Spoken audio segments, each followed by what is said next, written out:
नमस्कार दोस्तों, आप सभी का हमारे YouTube चैनल में स्वागत है। दोस्तों, आज मैं आपको एक ऐसे इंसान के बारे में बताने जा रहा हूँ जिसने कि प्रेत आत्माओं से रूबरू होने का दावा किया था।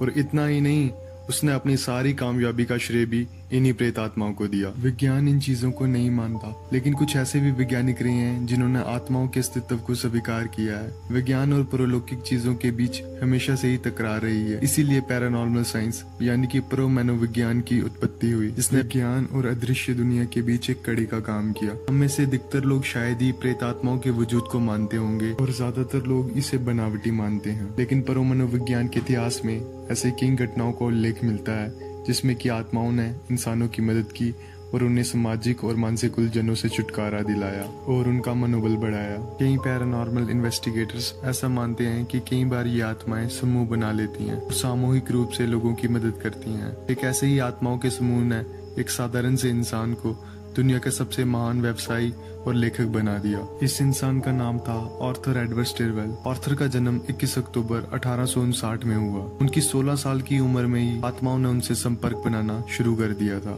एक रात उनके कान में एक आवाज आई, जेनरी वुड। आर्थर इसे समझ नहीं पाए और इसे सपना समझकर भूल गए। लेकिन 4 साल बाद जब वो एक चर्च में एक सामूहिक कार्यक्रम में गए थे, वहाँ पर उन्हें एक बहुत ही सुंदर सी लड़की मिली। इस लड़की ने आर्थर को डांस करने का प्रस्ताव दिया, जिसे आर्थर ने स्वीकार कर लिया। डांस के बाद ऑथर ने उनसे उनका नाम पूछा और उन्होंने अपना नाम जेनरी वुड बताया, जिसके बाद ऑथर हैरान रह गए और 4 साल पुरानी बात उनके दिमाग में घूमने लगी। कुछ देर बाद वह एक दूसरे को समझने लगे और फिर उनकी शादी हो गई। आर्थर को एक क्लर्क की जॉब मिल गई और सब कुछ सही चल रहा था, लेकिन तकदीर को शायद कुछ और ही मंजूर था। जब एक रात आर्थर नींद में थे, तभी उन्हें एक बार फिर उनके कान में एक आवाज आई, पश्चिम दिशा में जाओ और रेल का निर्माण करो। आर्थर ने इस बारे में सोचा और फिर सोचने लगे कि मैं तो एक मामूली सा क्लर्क हूँ, मैं इतने बड़े रेल निर्माण को कैसे पूरा कर सकता हूँ, और मेरे पास तो इतने पैसे भी नहीं हैं। और उन्होंने इन आवाजों को अनसुना करने का फैसला कर लिया। लेकिन फिर सोते जागते यही आवाजें और यही शब्द उनके कान में गूंजने लगे। ये सब तकरीबन 2 साल तक चला। जब वही आवाजें एक बार फिर आर्थर के कान में गूंजने लगी तो आर्थर ने उन आवाजों से कहा, मैं तो एक मामूली सा इंसान हूँ, मैं इतने बड़े रेल निर्माण को कैसे पूरा कर सकता हूँ, और मेरे पास तो इतने पैसे भी नहीं है। तो तब उन आत्माओं ने कहा, तुम निश्चिंत रहो, तुम्हें वहाँ किसी भी चीज की परेशानी नहीं होगी। हम में से 3 इंजीनियर हैं, एक अर्थशास्त्री है और एक लेखक है और एक कवि है। मैं और मेरे दोस्त तुम्हारी पूरी मदद करेंगे। आर्थर अब इन आवाजों को और नहीं सुनना चाहते थे, इसलिए उन्होंने वहाँ जाने का फैसला ले लिया और अमेरिका के कैंसस सिटी में जाके बस गए। वहाँ आर्थर ने कई कंपनियों के साथ काम किया, जिसमें से कुछ लेन देन का काम करती थी। इस काम में अर्थशास्त्री आत्मा उनकी मदद करती और वह कुछ ही समय में काफी मोटी रकम कमाने लगे और काफी पूंजीपति हो गए। फिर उन्हीं आत्माओं के कहने पर आर्थर ने एक बेल्ट लाइन कंपनी का निर्माण किया। आर्थर के बनाए हुए नक्शे देखकर बड़े बड़े इंजीनियर दंग रह जाते थे और समझ नहीं पाते थे कि एक 26 साल का मामूली लड़का इतने बड़े और इतने सटीक नक्शे कैसे बना सकता है, जबकि बड़े बड़े इंजीनियर इन नक्शों को बनाने में असफल रहते थे। वहाँ दूसरी तरफ आर्थर कागज और कलम रात को एक मेज पर रख देते और सुबह जब वह उठते तो नक्शा तैयार होता। ये बात आर्थर ने अपनी पत्नी को भी बताई। फिर कुछ समय बीता।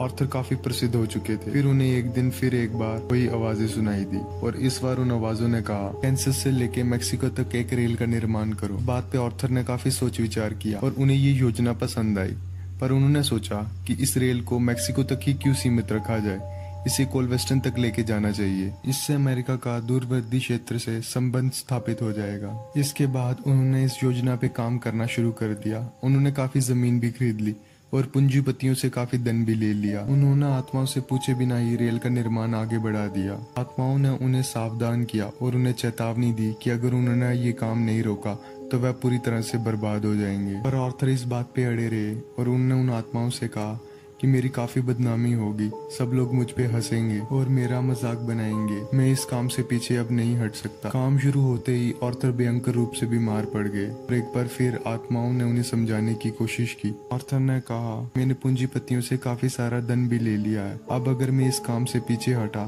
तो वह मुझ पे मुकदमा कर देंगे और मुझे जेल जाना पड़ेगा। आत्माओं ने कहा, तुम निश्चिंत रहो। पर आर्थर रेलवे बनाने का मन बना चुके थे। उन्होंने आत्माओं से कहा, ये रेलवे बनाने से और बेहतर विकल्प क्या हो सकता है। ये रेल कोलवेस्टन के लोगों का काम आसान कर देगी और हमें भी इससे काफी मुनाफा होगा, इससे सबकी मदद होगी। आपको इससे आपत्ति क्या है? आत्माओं ने कहा, कोलवेस्टन का विनाश निश्चित है। और ये कहते ही आर्थर की आंखें धुंधली पड़ गई और उनकी आंखों के सामने एक छवि आई जिसमें कोलवेस्टन की तरफ एक बड़ा सा तूफान आ रहा होता है और कोलवेस्टन पूरी तरह से तबाह हो चुका है।